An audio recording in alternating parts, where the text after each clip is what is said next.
I built every LEGO Marvel mech ever made. Lock in. And in this video, I'm going to be building, reviewing, and comparing all 43 of them, starting with the first Marvel mech ever released, which was this Hulkbuster from Avengers Age of Ultron. It's based on the fight between Hulk and the Hulkbuster, and it comes with this Iron Man figure, and if you press here, it can jump and knock Wanda down from behind the Hulk. The mech has decent articulation and a dual blaster on its right arm, but the next set has way more playpen. This is like what the standard of what a mech should be. In my opinion, in the Marvel movies, this is like the only mech that I can think of. I bought this set because it comes with the Rhino mech, but I was really surprised at how great of a playset it actually is. Spider-Man has the same jumping piece that Iron Man does, but there are a lot of things to target here, and it's fun to try and hit all of them. There are a bunch of great minifigures, and the Rhino mech looks really good, even though it's pretty small. The next set has one of my Sometimes I ask myself, do people even play with Legos anymore, or do they just buy them to put them on your shelf? Let me know if you still play with Legos. Because it's so excessive. You get a wakeboarding Spider-Man with the set and a couple of unique minifigures. Doc Ock's tentacle trap has some huge shoulder-mounted cannons, and if you turn this knob here, the arms move back and forth, which is a great feature. This build is really different from most of the standard mechs we usually get, and it's fun to see what LEGO can do when they think outside the box. This set is based off of a comic instead of a movie, and the mech comes with a few weapons like this chainsaw and a rotary cannon. You also get this car, which can transform into flight mode by turning the wheels sideways. It's a pretty decent playset with a fun matchup, and it's the only LEGO set that comes with an Agent Coulson minifigure. The Hulkbuster Smash-Up set is based on Avengers Infinity War, and the mech itself is great because that looks the same as the other one. where it can swing its arm when you turn this knob on its back, just like an old Bionicle. The set also comes with this Bionicle-style turret and a couple of interesting minifigures, and it's still a pretty cheap set to buy even though it's 7 years. Wow, it's kind of big. Look at it compared to the Bruce Banner. I feel like that's pretty big. Oh yeah, I didn't even see the Lego figures at the bottom. Compared to that, it's freaking massive. This is one of my favorite out of all the Marvel mechs in the last that looks the same as the last 7 one. Years. This version of the Hulkbuster is the biggest one so far, and it's a really fun build with some great Easter eggs, and the mech is pretty posable for how large it is. The display plaque with all the information is a nice touch, and along with its detailed display stand, it's the best looking shelf piece out of all the Marvel mechs, in my opinion.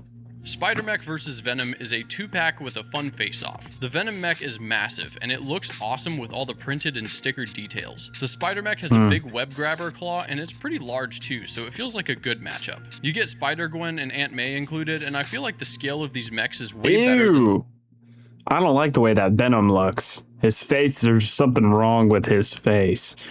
Also, the Spider-Man mech doesn't seem right either. Spider-Man just like strapped in like a roller coaster just seems wrong. The tiny Marvel mechs that we usually see in stores today. The War Machine Buster takes the Hulkbuster design and it just gives it a ton of weapons like a shoulder cannon, flick fire missiles, and stud shooters. The minifigs include Ant-Man and War Machine in their quantum suits, which is fun because the set isn't exactly based on anything official. It's not the most accurate model, but it's a satisfying mech and a fun playset. That's a cool looking mech. I bought this next set because LEGO technically classifies Igor as a mech, even though it's a super basic build without too much to get excited about. The rest of the set comes with a couple of different Iron Man suits, and it's not bad for a shelf display piece. Definitely a decent pickup if you're a big fan of Iron Man. Now we get into the first wave of small $10 Marvel mechs, starting with Iron Man. It's a clean and compact build with shoulder cannons, and it has knees, which we don't see at this scale in more recent sets.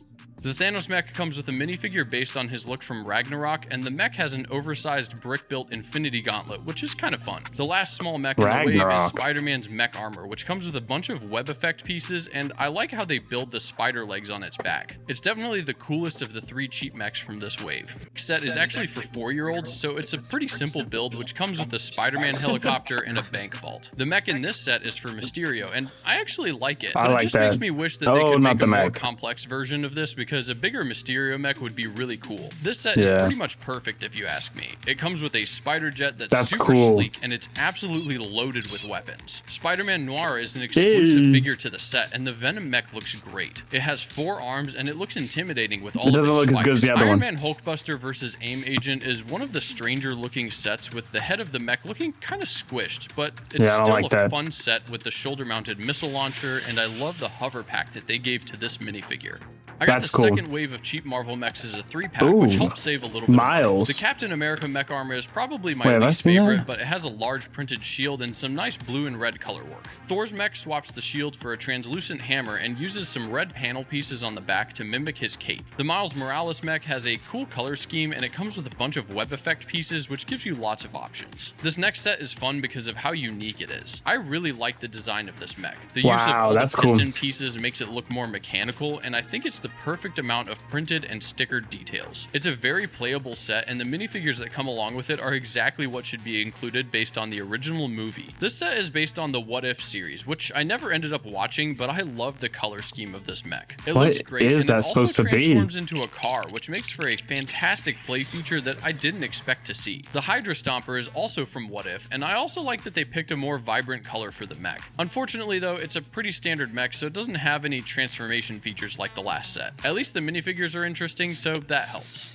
Next up is another Spider-Man mech set, but it's a 2-pack that also comes with a mech for Doc Ock, and I actually really like this one. It stands out with its color scheme and all the tentacle arms that it has coming off. This one looks like it should be like mech is pretty basic by comparison, but it gets the job done. 2022 brought the third wave of cheap Marvel mechs. The Wolverine mech has a decent build, and it's a great way to get an inexpensive Wolverine minifigure. The Black Panther mech has a cool color scheme, but I'm not a fan of the tiny feet that it has. The third mech is an Iron Man mech, and it's basically just an updated version of the one from a few years ago, now using dark red and a little more gold. The next set is the largest Marvel mech that's ever been released. This thing is massive, but it's basically just a statue since the arms are the only things that can move. It has some light features, which is cool to see included, but this whole build is designed around a single feature. If you spend an extra $50, you can buy this buildable Iron Man that fits inside. It's a neat gimmick, but I think Iron Man goes inside? not to include it, they probably could have made the shaping of the model a lot more accurate. Wow. I'm going to say, this is a pretty cool mech. This is probably the coolest Iron Man mech in LEGO that I've ever seen. Just straight off of the fact of, like, size, how many, like, little parts there are in it. That's really impressive. Like, I'm actually really impressed by how many little things and how mechanical it looks.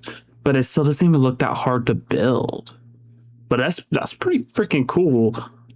Anyways, I hope you guys enjoyed some of these LEGO Marvel mechs, and I will see you in tomorrow's video. Sorry this was such a short video, not feeling too well today, but please make sure to watch one of these videos here.